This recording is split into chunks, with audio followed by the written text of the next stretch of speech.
buy overpriced assets, you get a guarantee of a low return. What you don't get is a guarantee of being wiped out next week. My belief is that if you're trying to time the breaking of a bubble, the value is not that important. All of them are overpriced. This time is like no other. These are the words coming from every economist, and not only the economists, but also the presidents and prime ministers of the growing countries. Joe Biden, Xi Jinping, and Vladimir Putin have declared this decade the most difficult in history, and for good reasons. Today, we have reached a point where the well-established economic order is about to collapse. However, this collapse started years ago. The countries that were earlier maintaining this order are today standing in the queue of countries prone to the worst economic fall. But what is going to happen? What unprecedented has happened that never happened before? Jeremy Grantham, co-founder and chief strategist of Grantham, Mayo, and Van Otterloo, a Boston-based asset management firm, said that we are in a bubble we never had in history. And soon, perhaps within a few days, this bubble will burst. What does he mean by that? And how much time have we got? Let's listen to Jeremy Grantham, who has predicted a great fall that will manifest itself within a few days. Watch the video until the end so as not to miss any important part of the prediction. Let's get started. Jeremy Grantham says that we are in the biggest bubble, a bubble we have never been in history. He said that during a bubble, no matter where the prices stand, investors buy assets and commodities and expect the prices to go up.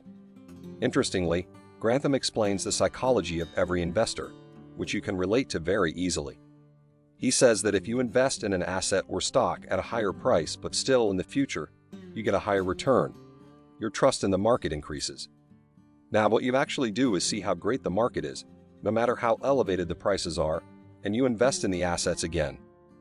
However, the prices are actually at elevated levels. That's a sign of a major collapse. When the price reaches an abnormal level, a collapse is inevitable. That's what we call a bubble because the market is overvalued. Prices of commodities are not only higher but abnormally higher. However, investors don't consider it. Since a bubble ensures that most investors are under the impression that the market is going great, sufficient investors and their capital are in the market. A chain of thought process starts where the price increase compels you to invest more and more at elevated prices.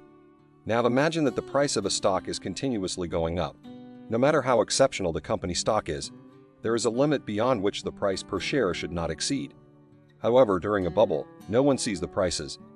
Listen to what Jeremy Grantham said. A very good economic situation, and you merely extrapolate it into the future. And if you do that, and it actually occurred, the market would be worth very high multiples of book and earnings and so on. It's a very simple game. Believe in today's perfect conditions and assume, unrealistically as it turns out, that it will go on forever. If you did that today and you extrapolated today's conditions, which are miserable, you would, of course, have the very opposite of a bubble. So that makes it unique. We're in the highest 5% of PEs, and we're in the lowest 5% of economic conditions today. So there's never been anything like that in history. And why has it happened? We know the trouble is, of course, COVID, and we know the push on stock prices is a combination of central banks, Federal Reserve, and fiscal spending. And it's global. So we have never had such a global agreement that every government is looking to spend and every government is looking for their central bank to accommodate. This is an enormous push. And what we discovered long ago is how effective that is at moving stock prices. It's as if every dollar that is not absorbed by the real world flows through line of least resistance, flows through into asset pricing. That is what is happening. It's a very impressive struggle between the real world of productivity and employment and GDP and the paper world of PE ratios and house prices pushed by easy credit, low interest rates, of course, being key, and just plentiful supplies of money flapping around to those people who are likely to buy houses and stocks. It is not necessarily the case at the small business level at all. So this is not necessarily terrific for the real broad economy, but it is clearly terrific for the stock market. And the question is, does the real world eventually catch up? And since this is novel economy, just like the novel virus, you can't be quite as certain as you could in prior bubbles. I described our confidence in prior bubbles as near certain. All of those things, of course, occurred. And you can't be that certain this time because the forces are unique. That's going to make life more intellectually interesting. However, my bet would be, of course, that reality will catch up with the high PEs. When you buy overpriced assets, you get a guarantee of a low return. What you don't get is a guarantee of being wiped out next week. My belief is that if you're trying to time the breaking of a bubble, the value is not that important. All of them are overpriced. And whether they're overpriced at 25 times earnings or 35 times earnings, or in Japan at 65 times earnings, it's very difficult to work out in any sort of academic way, since you're dealing with craziness, where it's going to peak. I much prefer to look for signs of truly crazy behavior, because every bubble that really crashed and broke in a spectacular way, which most of them did, was preceded by craziness, by legendary stories. This was notably lacking, as I wrote and talked about over the years of the 10-year bull market. It has not been lacking really in this rally off the COVID low. We have seen not only a terrific rate of acceleration in the price rise, double the normal bull market, which is characteristic. That acceleration is characteristic of a late stage bubble, but we've also seen wonderful craziness. The SPACs, which are a promise to use your money, give me your money and trust me, I'll do something useful with it, is a real echo of the South Sea bubble, where we have such a spectacular opportunity, we can't reveal what the purpose of your money is yet. And they got lots of money and ran off with it. I'm not saying the SPACs will run off with your money, but I am saying it's a real testimonial to the speculative nature. Buying Hertz, a bankrupt company, and having it go up 4, 5, 6 times in a real hurry, and so on and so on. You read about your own, having a Tesla quadruple in a year. I own a Tesla, it's a wonderful car. I think they're a spectacularly interesting company, but are they 4 times the company they were before COVID? I don't think so. These stories are everywhere, and they're what you need before a bubble breaks. And we saw them in early 2000 and late 99, and we saw them in late 1929 before the crash. We saw them in Japan, and here we are again. So I think this is an indicator, not a certainty, but a strong possibility that we are quite close to the bubble breaking in terms of psychology. Perhaps a matter of weeks or months, not years. Therefore, investors start to buy assets at elevated prices. If earlier, an investor had not bought the share at $100, but today it's at $200, then they will buy it at $200. The reason is that the investors expect that since the stock broke the resistance level of $100, it will go even above $200. Jeremy Grantham says that today, every asset and commodity in the market is being traded at an elevated price. All assets are overvalued and bought and sold at these overvalued prices. Now if someone is selling those assets, perhaps he is doing good because he is getting his capital back. He is staying away from the mayhem that will occur soon. Here's a little reminder to like the video if you were loving it. And if you don't want to miss videos about the evolving economics and the financial order, subscribe to our channel. Let's continue now. However, those entering the market at this level will be the victims of the collapse and will pay for the great loss. Jeremy Grantham said investors should see the stock, housing, and every industry are overvalued. No doubt this happened in the past. However, this time is different. Investors never bought assets at these elevated prices as they are buying now. But why? Well, they expect that the future price will go up further. That's the nature of the market, and that's the psychology of an investor when he gets abnormal profits. However, there is a market rule. An asset cannot go beyond a certain price. Imagine that you bought $100,000 worth of stocks at $120 per stock price. You started buying and selling stocks when the stock was at $20.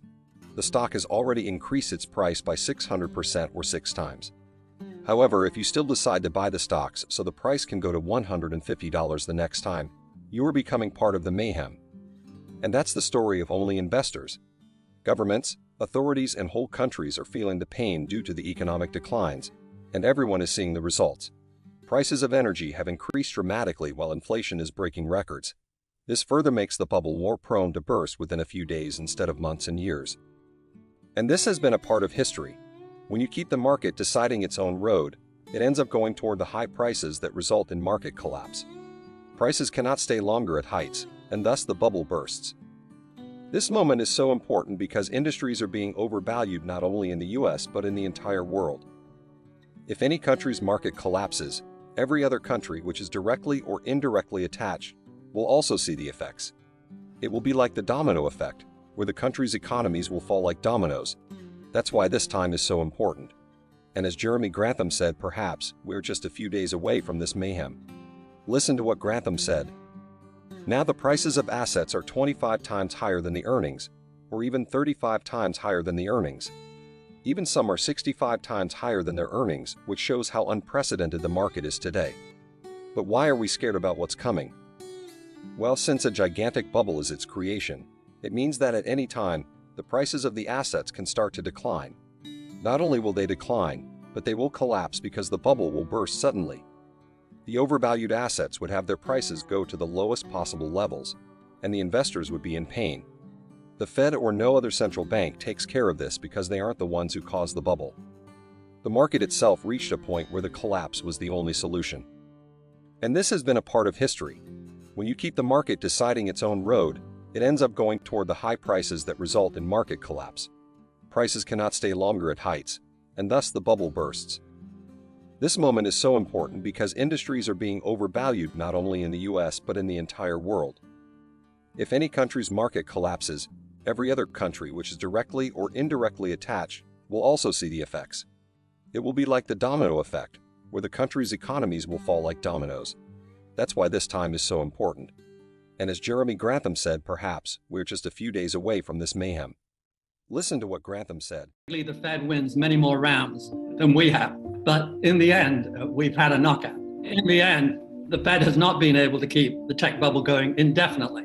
It sent it over the 21 times earnings of 1929, it sent it up to 35, but it couldn't go on indefinitely. Even Japan, that went to 65. The price they paid when you finally knocked it out was here we are, 31 years later, not even faintly close to the high of 1989. If you go into their real estate market, which was an even bigger bubble, I think the biggest bubble, including the South Sea bubble ever, or tulips, they went down for 30 years, and now they're bottoming out, maybe. But they're bottoming out in central city prices at a quarter of where they came from. The land under the Emperor's Palace in 1989-90 was indeed worth the state of California, to give you some idea. But we spent a day or two checking it out. It really was true. And the price you pay for that is you could be 50 years later and still not back to that level again. I would say don't fight the Fed if you're a short-term player. But if you're a long-term player, you have to be prepared to fight the Fed on occasions. As long as inflation is not really gathering steam, when you find yourself facing a slowing global economy, you have to kick it in the tail. And it needs massive government stimulus on a sustained basis. A few years ago, I debated Jim Grant, who called me an apostate amongst value managers for hedging about this time is different. I maintain that the four most dangerous words, this time is different, should be replaced by the five most dangerous words, which is this time is never different. That is a very dangerous idea to think that you can never have important permanent changes. And I think almost everything has changed since 2000. So the certainties that we used to have no longer exist. But that was 5 years ago. That was before the most massive move against value. On any way you care to measure it now, we're off the scale. So I don't think the value is as dependable and useful a weapon as it was for 70 years prior to 2000. But I think it's a very handy weapon when you push the parameters so far that it hits historical lows against growth stocks. So we may not snap back the 120% I would have calculated 20 years ago, but we are going to have a very big reversal in favor of value stocks sooner or later. I think we can be pretty safe about that. And one of the things comes down to the nature of the facts. I don't recommend necessarily going short, but I do recommend owning as few US equities as you can face. Emerging equities, emerging markets are not only at an unprecedented low relative, but they are actually quite cheap, absolutely, compared to the US on their own. And who are they? They're China, who is going to represent, according to the World Bank, over 30% of the entire world's growth over the next 20 years, and India, which is going to be an increasingly important player. And then you have the Brazils and so on. Collectively, they are much the bigger part now of the global GDP. These things move very fast. I think a bet on emerging markets is really betting the future against the past. And the only thing that makes life interesting outside emerging are the FANGs.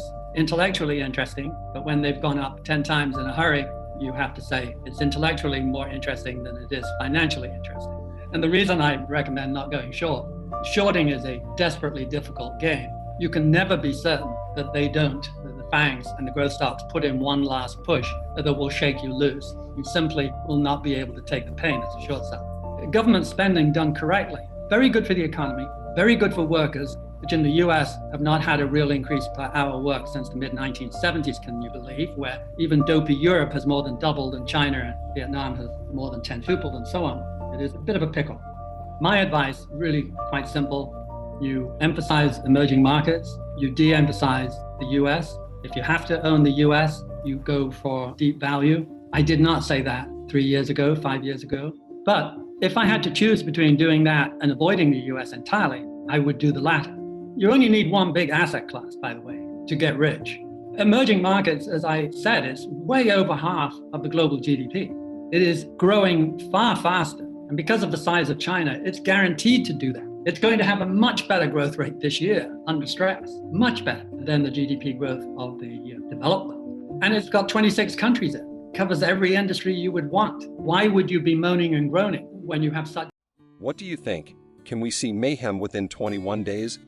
Jeremy Grantham is a chief strategist who knows the market more than we do, and he really is declaring that this time, the stakes are high and the situation is haunting. Tell us, do you think the world economy and especially the US economy is safe from all this? Or are you also seeing things worsening and prices reaching their highest levels to collapse within a few days? Comment your opinions in the comment section right below. Do you want to watch more videos like this one? If yes, please like and share the video and subscribe to our channel for more videos on the latest economics and financial news. Until the next video, stay tuned.